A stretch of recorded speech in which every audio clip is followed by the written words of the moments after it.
Big function that we work on is not just destroying cells like what conventional therapy does, is let's destroy cells, which kills cancer cells, but also kills your own cells. We work on healing the cell and keep that mutation from happening.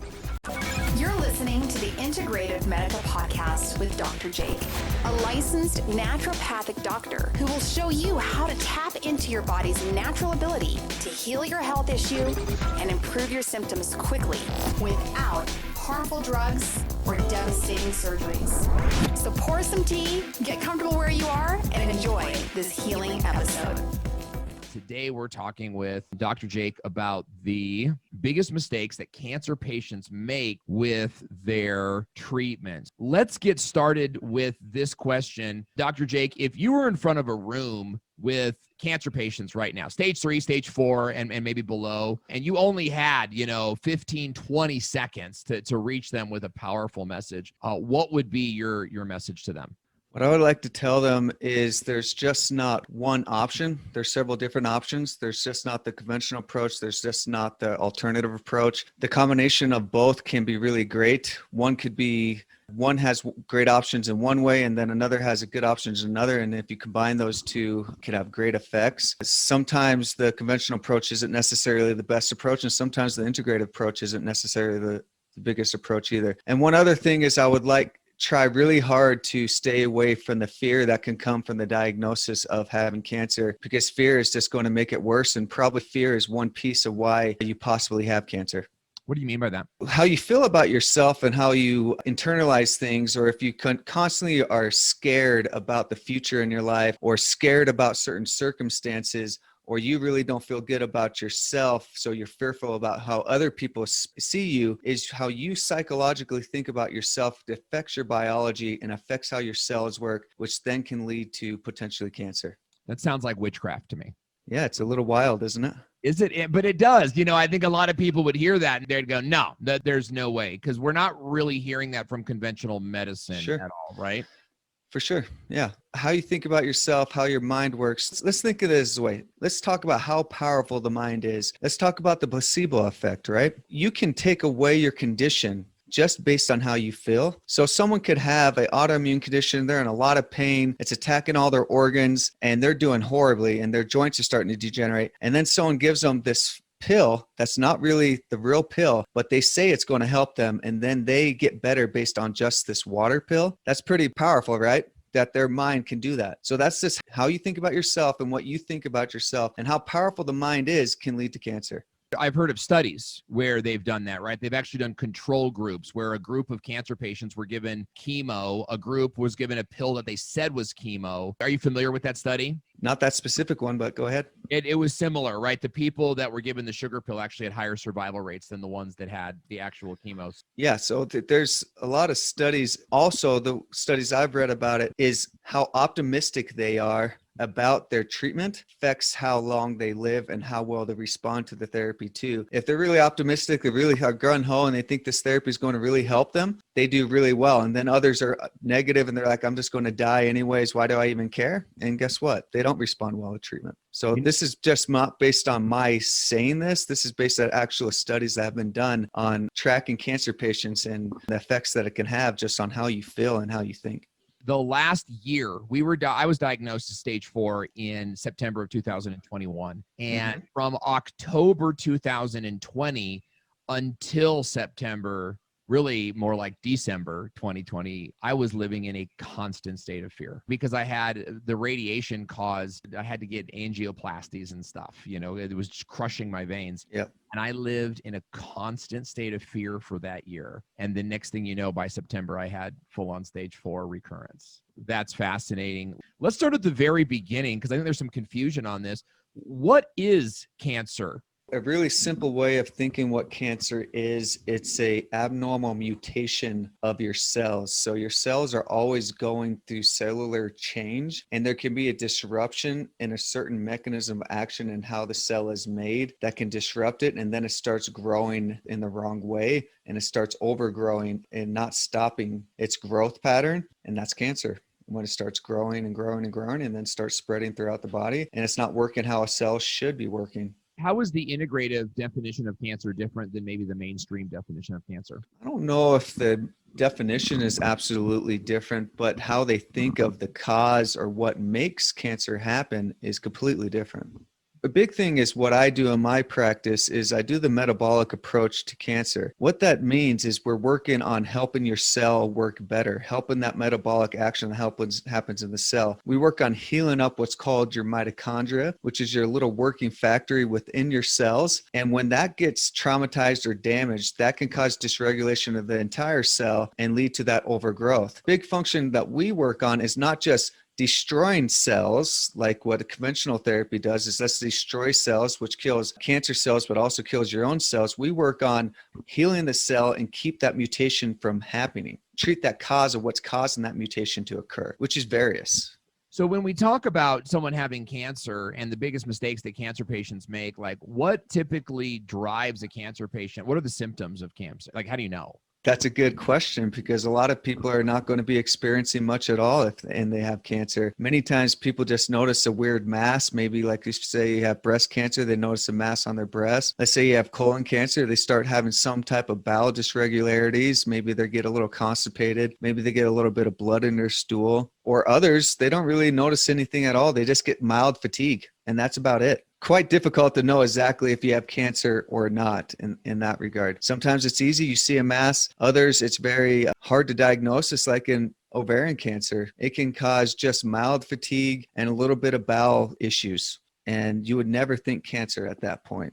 I came in on fatigue, and I thought it was an odd fatigue. It was like, I'm tired when I'm not tired. And because I had cancer before, I was like, all right, let's go in now. You know, as opposed to let's wait until this thing sort of explodes. And I'll tell you, when I got diagnosed, we made a ton of mistakes. And one of the first mistakes that we made was sort of giving our brains over to the machine. And what I mean in that was like, we stopped thinking for ourselves, and we went into this like perpetual state of they know better than we do. And so that was my experience. And if I had had the guidance of someone like you at that time, I may not have had a stage 4 recurrence, which you are actually treating and helping me to defeat. So let's dig into what you've seen in your practice on the biggest mistakes that cancer patients make. What's the first big mistake that cancer patients make? I think the biggest one they do is they give in to the idea that usually is perpetrated by their oncologist or other doctors, that diet has no effect on cancer at all, that they could eat whatever they want. They need to eat well because they don't want to lose weight when they have cancer. Or why would you want to follow a diet? Because you're already unhappy about your cancer, so might as well eat something that makes you happy. That is a huge mistake, because the more sugar you eat,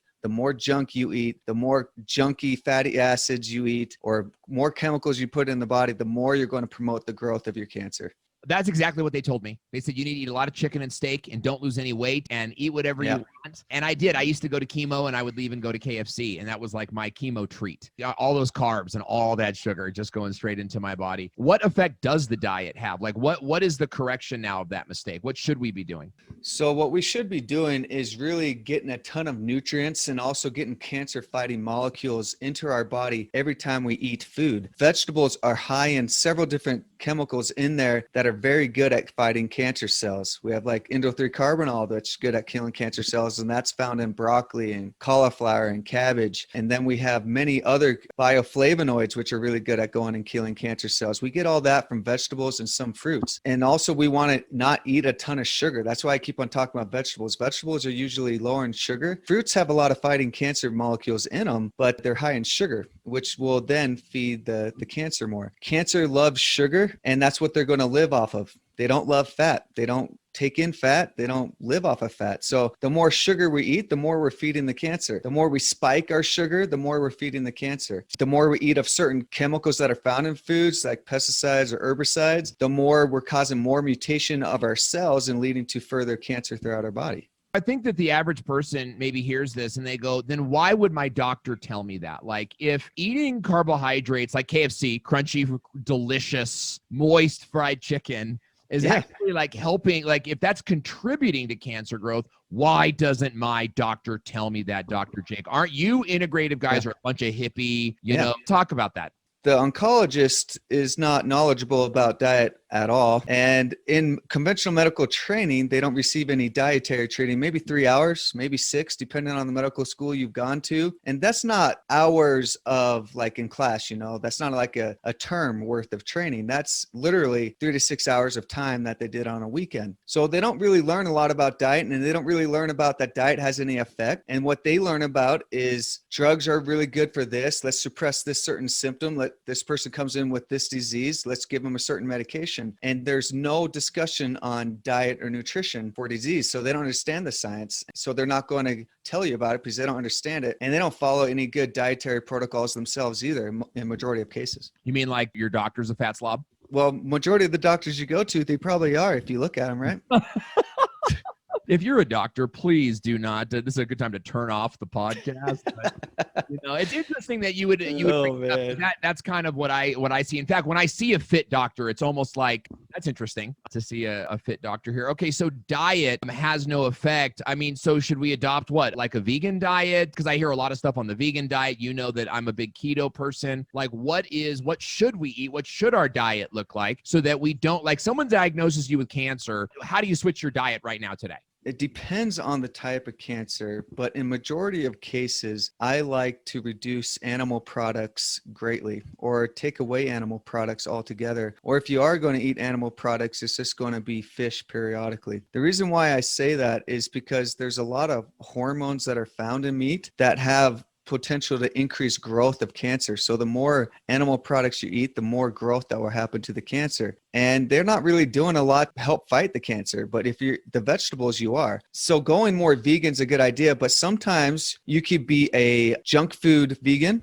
or you could be a really healthy vegan. Yeah. So just becoming vegan doesn't mean you're going to be healthy, right? It's about balance, not eating tons of sugar, not eating tons of carbs, eating tons of vegetables, eating good quality fats. Based on the research, I'm more on the range of a plant-based ketogenic diet is the best way to go for majority of cancers, except for maybe someone with prostate cancer. Eating a ton of fat in the research doesn't seem to be the best thing for that type of cancer. Why ketogenic diet? Ketogenic diet is a lot of fat, very low carb. So it changes your metabolism of how your body works. It changes your body to start using fat for its fuel instead of carbohydrate, which then means that you're going to be starving the cancer cells because what you mostly have in your body is fats compared to carbs in your body, and the cancer cells aren't going to be getting its fuel anymore. Now, this being said, it doesn't mean that you're not going to have any sugar in your body, but you're not going to have these big spikes of blood sugar, which are going to drive the cancer growth. I've been on the ketogenic diet since I started with you, and we've had a 30% regression or reduction in our total tumor load in just that time period. So I'm a huge fan of the ketogenic diet. I did keto vegan for like 90 days and decided that I was going to eat animal products. And I got to tell you guys, when I told the doctor, I was like, I don't want to tell the doctor. I'm just going to kind of do it and not tell Dr. Jake. But I slowly sort of like got honest and was like, I can't stop eating this grass-fed stuff. But that's been a huge thing for me. Okay, so mistake number 1 is diet. What is mistake number 2? Letting fear overcome your life. We talked about that a little bit. That's a huge one. So talk about that. What does that mean? It is understandable that someone gives you a cancer diagnosis. What goes along in your head when you hear cancer, you think death. I am going to die, which is understandable and reasonable. And I totally get where that's coming from. But it is a very bad state of mind that you get in because you're in this constant state of fear, which changes your whole hormonal makeup, and all your hormones in your body regulate how your body works. So if you have all this fear going on, you're going to cause a dysregulation of your cortisol, which then is going to increase inflammatory states inside your body, which is then going to affect your immune system, which is then going to suppress your immune system. Then it's not going to be able to attack the cancer cells. And guess what? We want to attack the cancer cells. So if you're always fearful all the time and thinking that you're going to die, it is suppressing your immune system, and it's making your body not be able to fight off those cancer cells. Whatever you can do to get out of that fear state and get into a more optimistic, hopeful state is extremely important.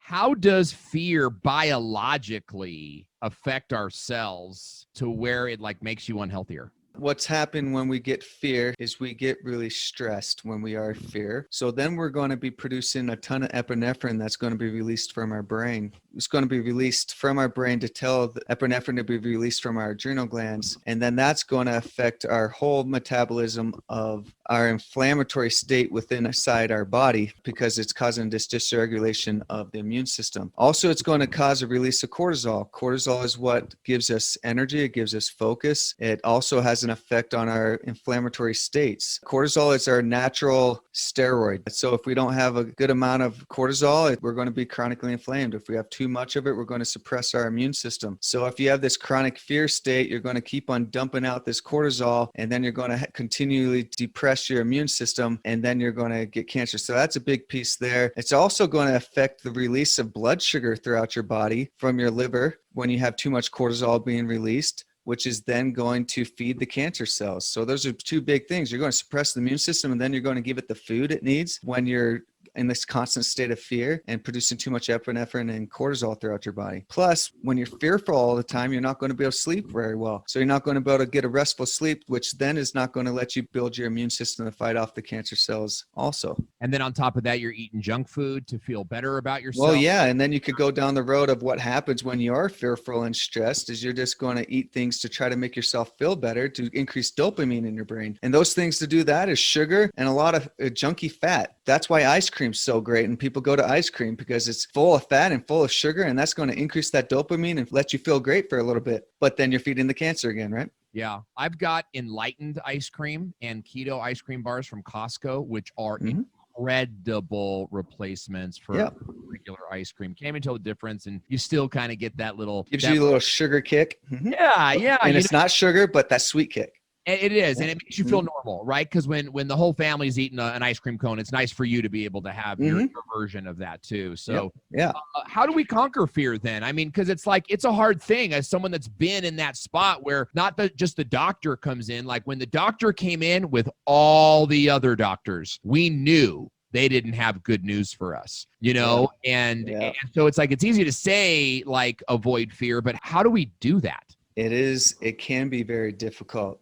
One of the biggest things I suggest is surround yourself with optimistic people and people that give you optimism. They say good things. They don't just talk about the negative things about cancer. They talk about what can you do to overcome this cancer? What can we do to treat it? Think optimistic. Oh, and they have good therapies to help with this. We're going after this. We're doing the treatments that we need to do. There's other things that we can look at. Did you read this online about diet? Did you read this about this certain herb? Did you read about this new drug that we have? People that are constantly pumping you full of good things and taking yourself away from these toxic people that all they do is talk about negativity and all they do is say, hey, Owen, I'm really sorry what's happening with you. It sounds like you're likely going to die and it's not a good thing. I read something about chemotherapy drugs. They're just going to make you really sick and feel horrible. And the research says they're not going to be really effective anyway. So if you stay away from these toxic people, that's huge. Surround yourself with optimistic people is one. There's a lot of other options too. I mean, meditation can be a place for some people to get themselves out of that state of fear. I refer people to go on YouTube and find their best meditation expert. I refer some books to talk about meditation. There's some people that deal with emotions, like emotion code, that can kind of get people out of this toxic state of mind. Also, what I tell my patients a lot is whenever they get a negative thought that comes into their head, internally they say to themselves, get out of my head, get out of here, and switch to thinking of something positive, because there's nothing good that's going to come from that negative thought. All it's going to do is make you sick and make you not sleep and suppress your immune system like we discussed. Take that out. There's nothing good that comes from it. Don't let it dwell on it and just throw it out and think of something more optimistic. Kelly Turner did some phenomenal work in her book, Radical Remission, where she talked about the 9 traits of cancer survivors. And one of those was overcoming fear through meditation and these other great means. I had to learn how to do it. I felt really cheesy first when I was like, I'd have these thoughts of fear and I was going to die come in, and I envisioned my family kind of like wood chippers, or not, like stone chippers, like carving away at stone, Yep. like I imagined my family, all of us together, carving away at my tumors inside my body. That's something I got from Kelly Turner's book, Radical Remission, which is I just want everyone to go get that book. But then also the mindfulness app on the App Store, whatever phone you're on. The mindfulness app was really good and very secular. It was meditations, but not one way or the other, just kind of like self-awareness. For those of you that are a little spiritual minded, there's the Encounter app, which has a Christian spiritual component to it. Also on meditation and conquering, which is another app that I use that I find very, very helpful to keep my mind positive. Now, if you want to be around positive people, guys, join the Integrative Medica Facebook group, where the Integrative Medica, where Dr. Jake's patients sort of get together and encourage each other and share recipes and great ideas. So find us on Facebook for that. Okay, so let's talk about biggest mistake number 3 then that cancer patients make. This is kind of goes along with the fearful attitude, but how your psychological attitudes and how you think about things can affect your cancer. So what do you mean by that? Psychological attitudes? Negative thoughts.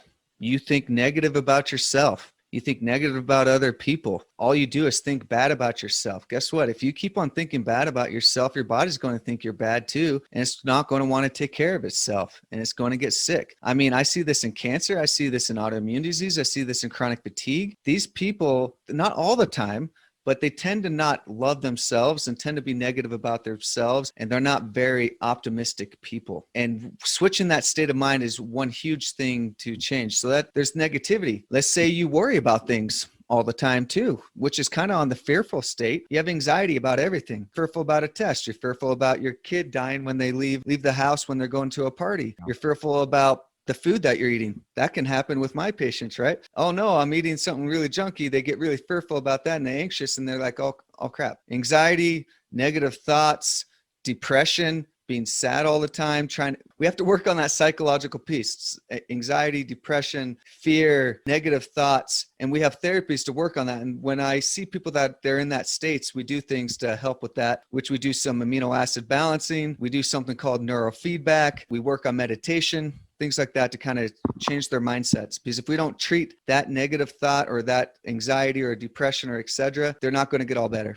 Now, is that a clinical depression or a clinical anxiety, or it doesn't necessarily have to be? I mean, a lot of people can have it clinically and they might be medicated for it, but not being treated well for it. Or they just are sad more often than not, which thing they could potentially get a clinical diagnosis. They might not have that yet. They don't think that they're really depressed, but they really are. What do you think the role of social media and also the news? Please stay away from that stuff. That's toxic stuff. So I say stay away from toxic people. Social media and news is probably the most toxic people on the planet. I know you have friends on your social media feed, but how social media is set up and how Facebook is set up or Instagram, whatever, they want to instigate contention. Yes. Because that's what makes people use it more. They want to instigate fear because that makes people use it more. And it's just going to be this constant anger and fear and sadness. And you're going to constantly compare yourself to others. Guess what? People aren't going to share crappy stuff about themselves on Facebook or Instagram. They're going to be sharing their best stuff. And guess what? When you see that, you're going to be like, why am I not doing that? You're going to start feeling sad or get really anxious, or you're just going to start thinking negative about yourself. So I say stay away from social media. The news lives off of fear. That's like all they want to do is fear monger you all the time. And guess what? We talked about how fear is horrible. Yeah, that's really incredible device. And before you guys log off of social media, be sure to follow Integrative Medica on Facebook and all of the social media sites before you log off and take a break from social media, because we'd love to. We're one of the positive folks out there. I was in your office, and this was before I got my good scans. And I had asked you a question, and I had said, of the people who don't make it, because I ask pretty grilling questions of my doctors, but I asked you, of the people in your practice that don't make it, you said their attitude about them. Oh, okay. Yeah. All right, so do you remember what you said to me? Yes. I said that they have a bad attitude. The ones that do bad have a bad attitude. The ones that are negative, or they're not optimistic, or they don't really believe what we're doing, they don't respond well. That blew my mind, because I'm such a show me the numbers kind of guy. Like keto sold me because the stats and the survivor rate in keto, and intermittent fasting too, but I was numbers based. And when you said that to me, it was sort of, it felt metaphysical in a way. Like, Yep. isn't that like metaphysical? But, you know, Yep. after you've explained all the things it does to your body, I mean, it's really fantastic. So you've got to, folks, get yourself into a place of, I'm going to be around positive people. And I think one of the hard parts is that what if you are that negative person? I think you got to be really self-aware. Maybe it's time to make a change. Okay, what is the next biggest mistake that cancer patients make? This is a big one too, is we've been talking about a lot of psychological stuff. Let's get out of there. So we're going to talk about, they don't ask their doctor specifically how effective or what is the statistics behind the therapy they're getting and what are the side effects of that therapy they're getting. Now the doctor will give you a certain printout on the side effects, but a lot of people don't necessarily read that, or they don't ask specifically, what is the statistics? Like stage 4 cancer patients, what is the statistics of actually getting this chemotherapy drug and actually having benefit of living for a couple of years? They just dive right in and just do the chemotherapy when it could have a very low success rate, like of 10 or 20% of living a year or two. And then you're trashing your immune system for nothing. And then you're ruining your quality of life for nothing. And you just need to look for other therapies that are going to improve your quality of life and potentially help you overcome your cancer. What are some of the questions we should ask? Like, do you have like a list of questions that people should ask? I do. I give that to my patients. So yeah, they need to ask them about what we just talked about, the statistics, what type of therapy specifically are going to be used, what are the side effects of that specific therapy, how long they're going to have to absolutely do the therapy. So I'm going to say, what are some other questions that they could ask? And then give me like one or two more. I shared a few questions that you could ask your doctor, but we have a lot more that we could go over and kind of give you a form to share with your doctor. So just come to our website and fill out the form and set up an appointment with me and we could discuss that. And that's integrativemedica.com. You know, Doc, I've learned that oncologists don't necessarily like to be asked questions by common stupid folk like us. Is that a true thing, or is that just me? Did I just have a bad experience? I definitely think they feel that way because I think they don't have a lot of answers to those questions, or they feel like you're trying to be superior to them and they want to be superior to you. I think that's the biggest reasons why they don't answer those questions is they think that you're trying to be the boss of the situation, or they really don't have a good answer to that question. It's kind of both, right? But you need to know them. You Right. need to know those questions. Yep. And asking them sort of exposes that the doctor is unprepared to answer. And that I feel can often get a response of, you know, hey, you just shut up and die from cancer. Like your job isn't to fight back. Like I'm going to give you chemo and surgery. And then who cares what happens after that? You know what I mean? And that's, again, folks, that's a cancer patient talking. That's how I felt when I asked my doctor those questions. Like They just want you to trust them. Why is that? Because it's easy. There's no better answer to that question. It's just because it's easy. They're going to formulate a protocol that they have created, that they've seen work for that specific cancer, and they have that specific protocol. And that's what they're going to tell you is that's what the research says is we need to do that protocol. So just follow what I have to say. Yeah. And then you hear, I'm sure you've 4. experienced that.